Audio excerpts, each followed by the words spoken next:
Welcome to the SharkPreneur podcast with Kevin Harrington and Seth Greene. Kevin Harrington is the inventor of the infomercial, one of the original sharks from the hit TV show Shark Tank, and has generated over $5 billion in TV and digital direct response sales. Seth Greene is the world's first trusted authority on cutting-edge direct response marketing, a best-selling author, and the only 3-time Marketer of the Year nominee.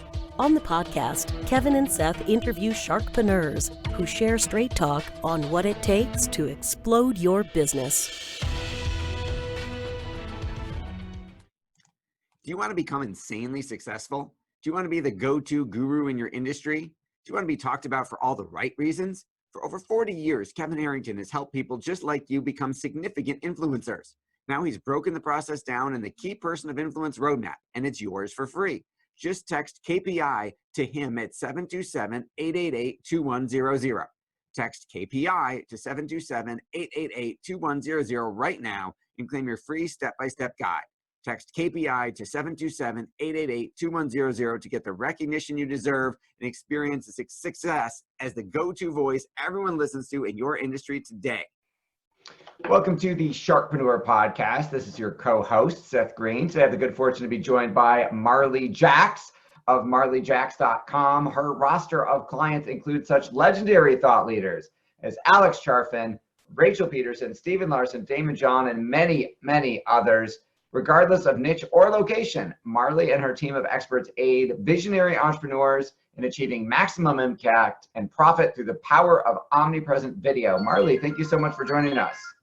Hello. Thank you for having me. It is our pleasure. So let's go back in time before you were a queen of omnipresent video. Yep. How did you get started? Well, crazy story. I was the dental hygienist and I started doing social media on the side just for the dental office. And their IT guy was like, hey, you're good at this. Can I refer you to some of my clients? Well, he referred me to all of his clients and then all of a sudden I had a business. And I learned as I went and it was a great opportunity to learn. And I realized, hey, this could be my ticket out of a 9-to-5. I could do this as a full-on business.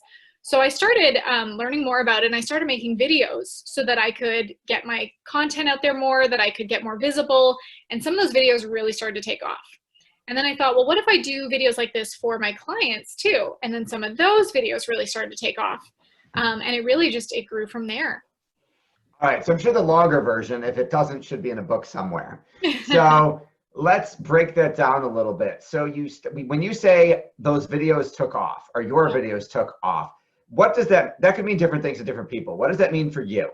Yeah, these videos, I was getting attention from all different kinds of like on YouTube, people were finding these videos and they were getting thousands of views. People were reaching out and emailing me about my services and, hey, can you help me with this?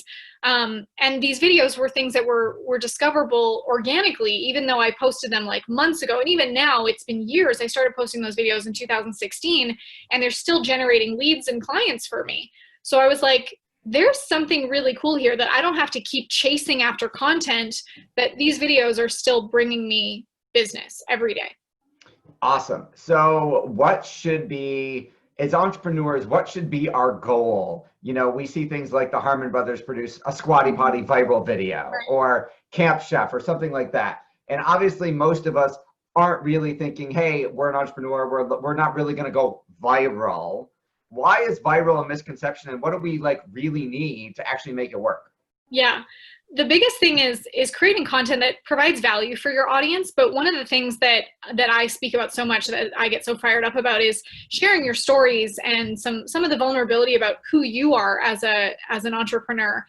Because as much as this is how I started, is I created content that was just about the strategies and the tactics, which is great to a degree because people are like, oh, she knows what she's talking about. But things really changed in my business as I started to tell more of the stories and the struggles and who I am and why I am where I am today. And that really helps your audience to understand who you are and to resonate with you and your story and really trust you as someone that they're willing to do business with because they see how far you've come to get to where you are. Absolutely. I think at this level, we get paid more for who we are than what we actually do. Yeah. So you brought that up. So what do you say to entrepreneurs who are afraid to tell their story or think, hey, it should just matter how good I am. It shouldn't matter if I grew up in a log cabin or on the wrong side of the tracks. Like, I don't want to reveal that stuff. Why is that the stuff that works so well? Why is that so compelling? Oh, I'm so glad that we're talking about this, because it just gets me fired up thinking about it. And even just look at the people that you follow, or the stories that you love, or the movies you watch. Why is it that we're on the edge of our seat when we're watching like Rocky or Star Wars or whatever movie, and we cheer so loud at the end when the protagonist like gets the girl or wins the race or lands the dream job? Like, because we got to see how far they came together. We saw them hit rock bottom and crawl their way back up. We understand their journey. It's not just like, hey, this person won the race, or they got the girl, or whatever. We got to see the whole journey. And because of that, we trust them and we want to keep following the journey, and we love these characters. So when people say like, well, I don't really have a story, you absolutely do. It's just that you're too close to it. There's stories all around you, whether it's a conversation you overheard at the gas station, or something that someone said to you years ago, or a time that you won, or a time that you lost. There are stories everywhere. It's just about finding them and finding a way to tie it back into your main message. Absolutely. I think you bring up an excellent point. We have, for an example, an orthodontist who said he didn't have a story. And then when we interviewed him, we found out that his teeth were so bad as a child, he was picked on. His parents took him to an orthodontist. It changed his life. That's why he became an orthodontist.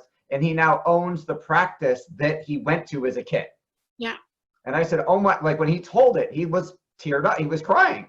And I said, oh my God, that is social media gold. How are you not telling that story every day? Oh gosh. That's so powerful. Right? That's like why I got it. He's like, well, that's just why I became an orthodontist. Nobody cares about that. And I said, yes, they do. That is absolutely what they care about.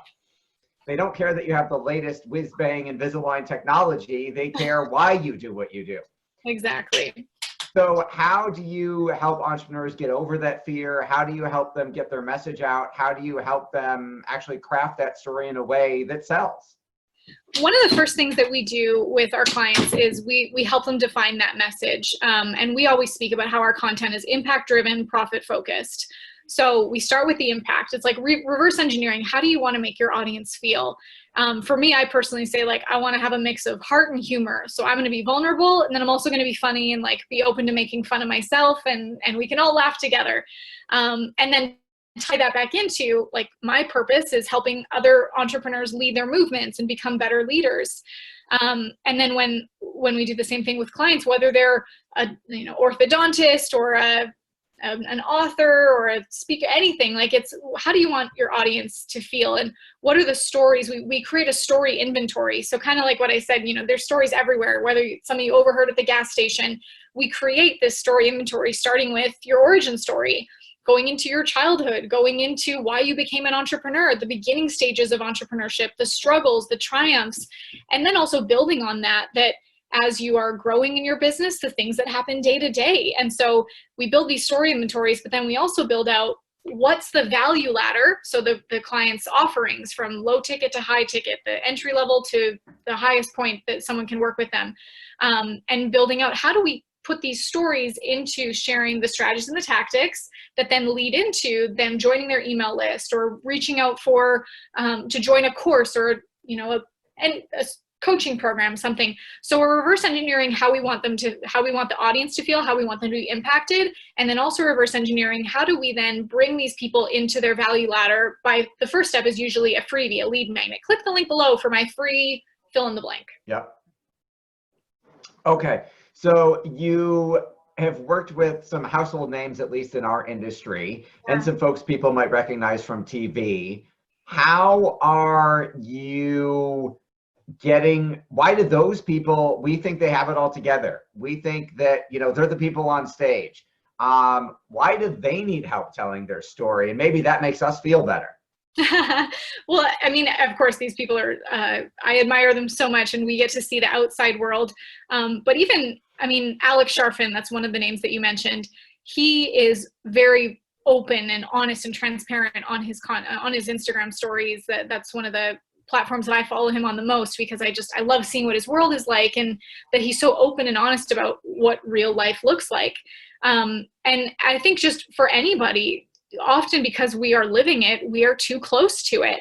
And of course, there's more than just the storytelling. It's also leading into the format for videos, retention, where to post them on what platform. So that's some of the other things that we help people with. But my favorite part is pulling out the stories and the messages and getting clients to be vulnerable. I could talk about that all day.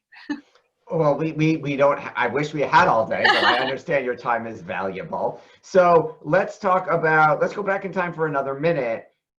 Do you remember the first video you ever did? Yeah, it's funny. One of the first videos I did was, I'm trying to think of what the topic was, but I just remember that I tried to be funny in it. And it was like one of my first videos, so I didn't know where to put the camera. And in the video, the camera's like below eye level, so I look like my eyes are closed a little bit. Yeah, I can like see the video, but I can't remember what the topic was. I just remember it being like, maybe I shouldn't post this. And then the next videos I started to get, I mean, every video you always get better. There was one video where I remember the topic was about having a call to action in your videos. You always have to, and I gave this example of like, you have to ask for the second date. And so I did this thing where I'm like at a table with myself, and one version of me is wearing a mustache, and I'm like, imagine you're at a date and you're like, this is going great, well, see you later. And you hope that they'll come after you. Like, no, you have to have a call to action. I love that. That's we use dating analogies a lot in our in explaining things to clients. What you brought up about the evergreen content, about stuff that stays around for years because it lives on the internet forever, is so true. We still get leads from the very first video I ever did 13 years ago. And I'm going to date myself, but that video was shot with a Kodak Z8 camera. Wow. And I did it myself, and you can literally watch me run around the table and sit on the other side after I press the on button because I didn't know how to edit anything. That's funny. And it's on a god-awful couch, and we still get leads from it. So yeah. People say, you should really get a new couch. And I said, we did. It was 13 years ago. We did. We did get a new couch when we could finally afford it. So what are some of the biggest mistakes you see folks making who are actually trying to do video? They got over the hurdle, the initial fear, oh my God, I'm going to be on camera. What are some of the most common mistakes you see them making? So you're saying they're finally on camera? They got over the fear, they started recording video, and what are they doing wrong? Yeah, I mean, some of it is just rambling without having an outline to their videos. And that's how I did at first too, is I would just turn on the camera and talk about things. And that makes it really hard for editing too, because if you aren't following a format and then you're like, oh, I forgot this, I got to put this there. It doesn't flow nicely. Some things that I tease people about, I actually say this to my audience quite frequently, is we often try to reverse engineer like what other people are doing. Oh, so maybe I should do that too. There's a ton of Gary Vaynerchuck wannabes out there. Oh my God. Gary's great, but like, I want you to be your own flavor of influence. But have you ever asked yourself, if you ever start a Facebook Live by saying, hey guys, just popping in here real quick, just wanted to talk to you about this. Do you realize how many people start their videos by saying just popping in? And so I have this joke with my community where we're like, #stop the pop. Like, no more. Oh my God, that's great. It's hook story offer, not just popping into hook story offer. So now that I've said that, you'll probably recognize, because everyone does it. And we do it just because we see everyone do it. But why are you actually doing it? So that's what I always tease people and say, just get right into the story. Don't pop in. I love that. And it's also almost denigrating yourself and the value you're about to bring, because if you said, hey, I just want to pop in, I would say, no.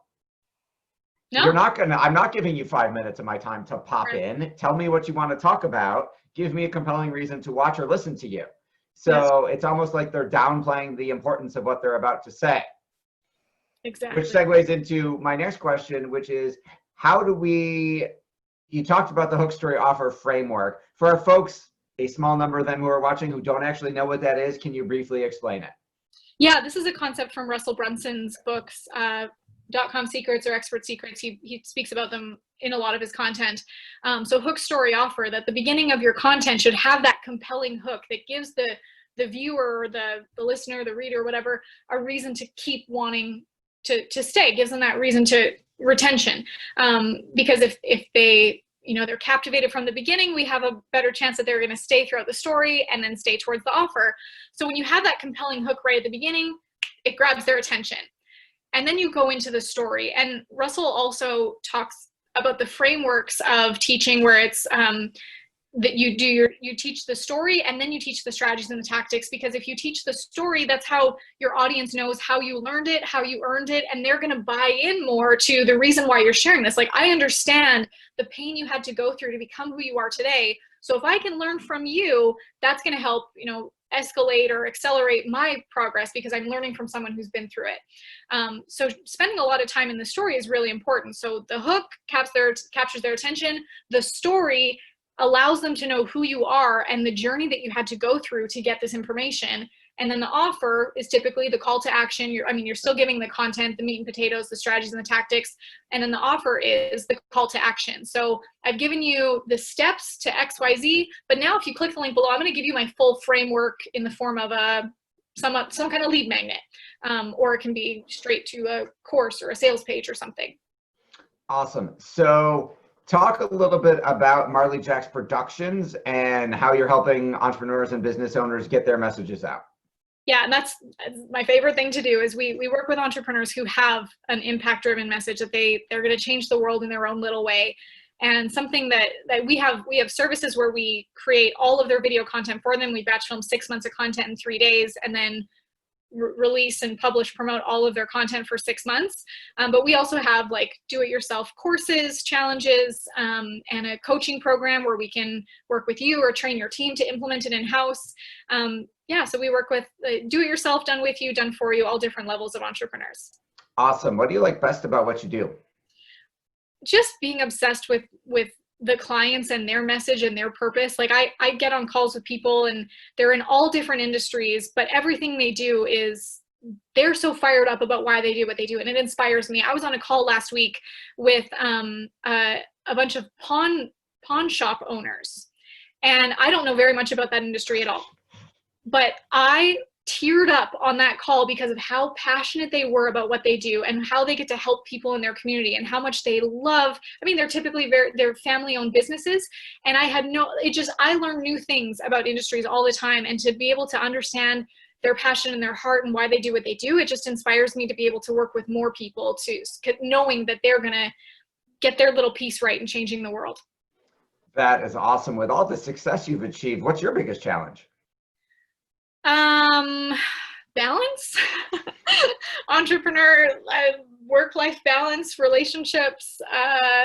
That's my biggest challenge. That is a good answer. Barbara Corcoran from Shark Tank once told me that balance was bullshit and that boundaries rule. You know what? I think that's very accurate. I have a funny story about Barbara Corcoran. I met her at an event several years ago. Before I was ever an entrepreneur, I used to work for a company that we put on speaking engagements, and she forgot her wallet when she came out. And so I loaned a shark some money. That is awesome. Yeah. I imagine that's cocktail party. Oh yeah, that's for quite a while. That's one of my two truths and a lie kind of answers. That's awesome. I love that.